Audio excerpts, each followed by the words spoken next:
அப்புறம் அஜித் குமார் அவர்கள் ஒரு சாதாரண ஒரு எளிய குடும்பத்தை சேர்ந்த ஒரு இளைஞர்.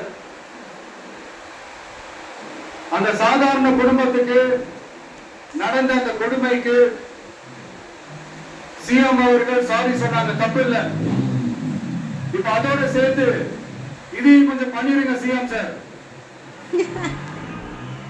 சிஎம் சார், சிஎம் உங்களுடைய ஆட்சி காலத்துல இதே மாதிரி போலீஸ் விசாரணையில 24 பேர் இறந்து போயிருக்கிறாங்க.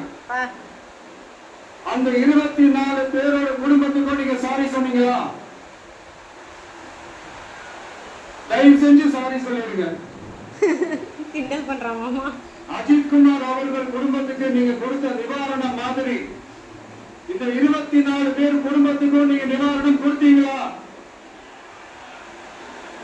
தயவு செஞ்சு நிவாரணம், அந்த நிவாரணத்தையும் கொடுத்துருங்க.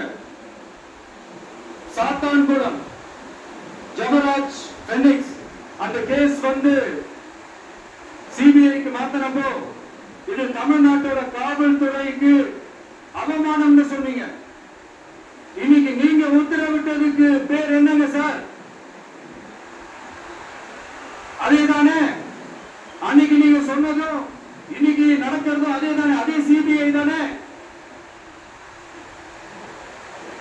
அதே சிபிஐ ஆர்எஸ்எஸ் பிஜேபியோட கைப்பாவையத்தான் இருக்கு. ஏன் நீங்க அங்க போய் ஒளிஞ்சுக்கிறீங்க? ஏன்னா தமிழக வெற்றி கழகம் டிவிகே சார்பா நீதிமன்றத்தோட நேரடி கண்காணிப்புல ஒரு சிறப்பு புலனாய்வு குழு விசாரணை அமைக்கணும்னு ரொம்ப ஸ்ட்ராங்கா கேட்டிருக்கோம்.